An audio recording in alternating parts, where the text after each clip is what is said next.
Hello everyone, it's me Vivi and welcome back to some Crash Bandicoot 4 It's About Time. The 100% ending is among the 3 endings which you can unlock in this game. The epilogue, the 100% ending, and the 106 one. Our focus will be on the 100% ending. So first off, how does one even unlock this ending? If I'm not mistaken, it's still not made clear unless you're someone who 100%ed this game over and over again and finally understood what's required to unlock this ending. Other than that, we simply aren't certain what's needed to unlock this. Of course, if I go with my assumption, I guess you need all clear gems. This includes the inverted levels as well as the completion of all timeline levels, platinuming the flashback levels, and finding all colored gems. Relics are most probably tied to the 106 ending. Anyway, once you unlock a secret ending, it appears under the gallery section of this game. Now looking at the whole picture, I believe this ending is not the ending we're supposed to believe. In other words, we unlock a bad ending, to sort of speak, despite the challenge needed to reach 100%. Unless we assume this ending is somewhere in the future, to me personally this ending doesn't quite make sense, and its purpose is simply for laughs and giggles. Of course, this is coming from a personal perspective. Now looking at this ending, it's kind of like the secret ending in Crash 1, where completing the game 100% would unlock an alternate or fake ending. He goes off flying away with Tawna, not really caring about what he leaves behind. The true ending, it happens after defeating Cortex. It's as simple as that. Crash 4 seems to follow that formula. The epilogue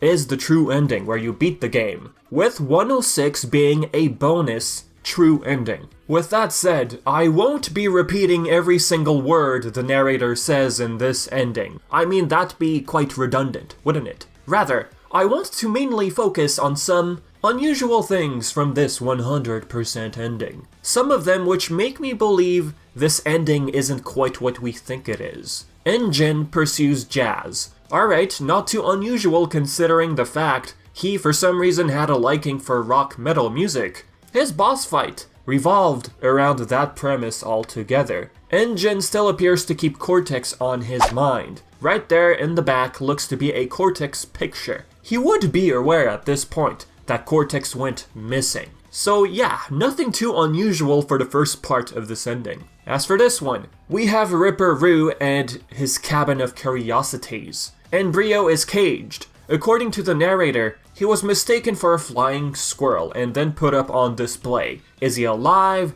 Is there oxygen in that cage? Who knows? But the complete unusual thing here? Ripper Roo never played a role in Crash 4. He was cut from the game, by the way, according to the art book released last December. We should also be aware that he appears in Offbeat, and that's that. If you're ever curious about the cut content of Crash 4, there's a standalone video for that. So when I first saw Ripper Roo getting mentioned, it was weird. It's as if they left this part in and didn't bother altering the ending despite Ripper Roo's cut role from the game. If anything, they could have just shown Ripper Roo without really mentioning him, right? Next, Oxide was hired as a spokesperson leading a brand of energy drink, and he's apparently going through a divorce. Nothing that raises too many questions here. I mean, he does have a wife confirmed in this scene. What's cool here, we got N. Trent's in the back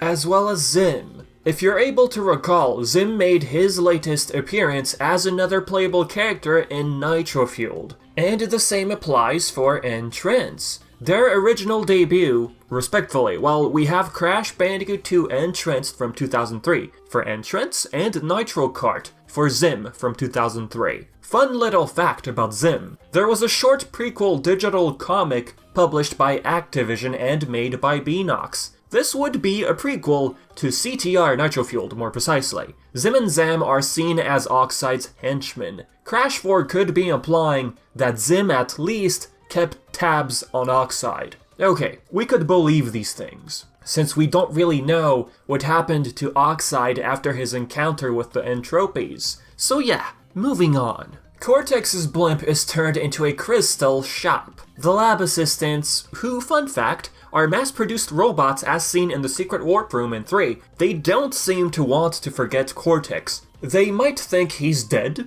for good, hence transforming his blimp. I mean, they did put a picture of him, probably for memorial purposes, right? Next, Dingodile's attempt at creating a fast food chain for his restaurant, well, he has a really rough start, closing overnight due to the health issues his customers have been experiencing. In other words, health code violation. His original location remains open, however. In the snacks dimension, remember, Dingo realizes that his restaurant has really made a name for itself. Even if this isn't his own dimension, it's possible that Dingo can actually make it if he pushes through. You might get 10,000 no's before you get that one yes. Basically, him seeing the future of his restaurant, regardless of which dimension, that could have been how he got inspired to actually give it a go. Next, we got Tawna. She went through some expeditions and apparently had a fling with Smathan Drake, a nod to, of course, Uncharted's Nathan Drake.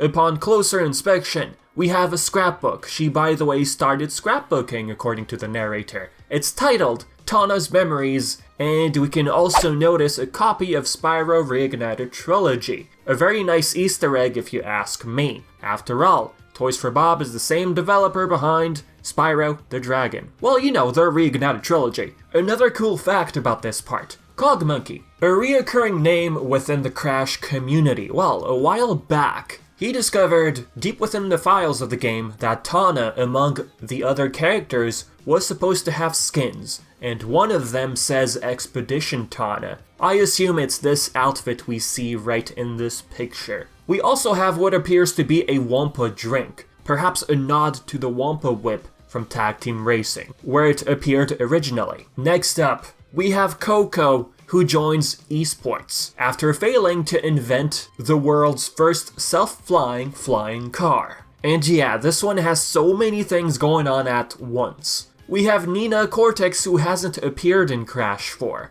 Alright, at least the narrator didn't vocally speak about Nina. Less confusion factor, alright. For those who don't know, Cortex's niece made her debut in Twinsanity, and her latest appearance, CTR Nitrofueled. Nina was basically the character spotlight of a certain Grand Prix. On the left side, we have Chicken Stew. They originally appeared in Tag Team Racing. These two also made an appearance in CTR Nitrofueled as the spokesperson of the Grand Prix.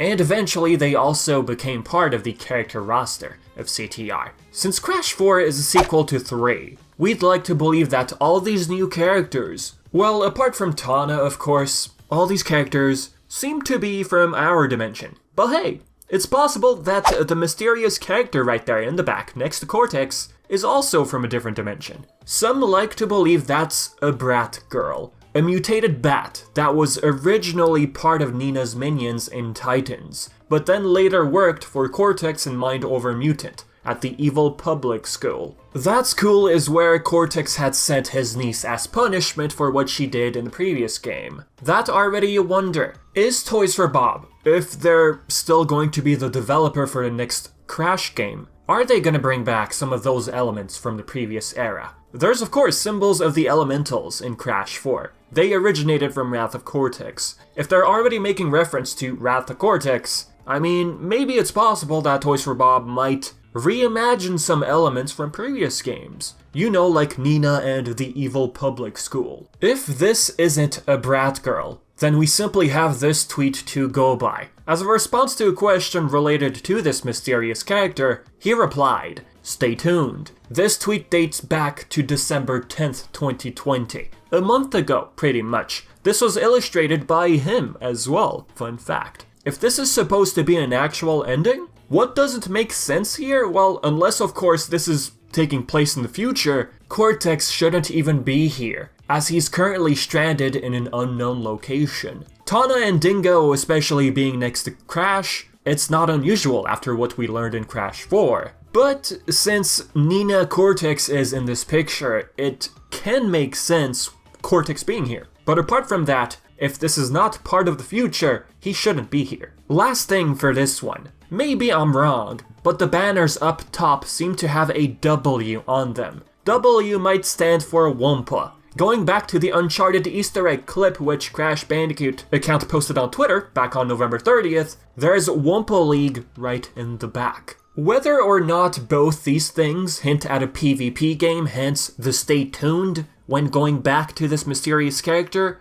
who knows, really. But I'm really curious about this character. Next up, we got the Entropies, who we haven't heard of since Crash foiled their plans. Evil geniuses are harder to squash than cockroaches. That's a reference to the 100% ending in Crash 1. After Dingo slapped them with his tail, who knows where these two wound up. Surely they're plotting revenge somewhere. If they do reappear in a future game, I hope their roles are more prominent. Female Entropy especially, she's a very interesting character with a lot of potential. I mean, the boss battle itself was interesting, the concept was cool and all, but it was so underwhelming at the same time. We just defeat them and that's it. They disappear. I mean, what happened to alternate Crash and Coco? Well, how it happened really gets you curious. What makes me believe female Entropy could potentially play an even bigger role in the future? Well, you know, apart from personal fan feedback, well, the art book of Crash 4 has a section stating that alternate Tawna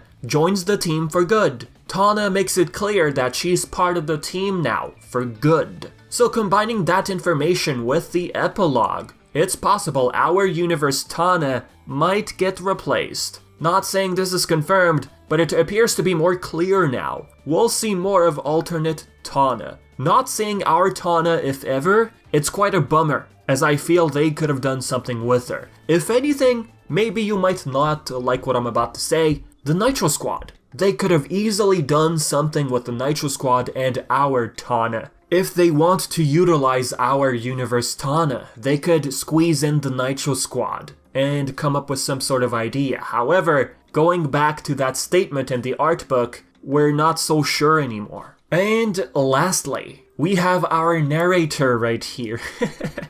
This cut me off by surprise. I believe the same might apply to you. I was never expecting to hear Crash talk, especially with that smooth, jazzy voice of his. Some might say no wonder original Tawna had a thing for Crash. Others might say, oh, so Crash has been simply messing around with Cortex, hiding the fact that he can actually speak. Him escaping the castle in the first game was him not only escaping, obviously, but this was also in an attempt to get Cortex's ice off of him, like, whoa, I'm not a commander, leave me alone, that kind of thing. But here's what I think. The whole ending is just Crash dreaming. He does sleep a lot, he loves to sleep. After all, in the epilogue, he's seen sleeping on the couch until a controller is thrown at him. Is it far-fetched to believe that Crash dreamed himself being able to speak in a nice, cool, jazzy way? Plus, all the unusual things shown in this ending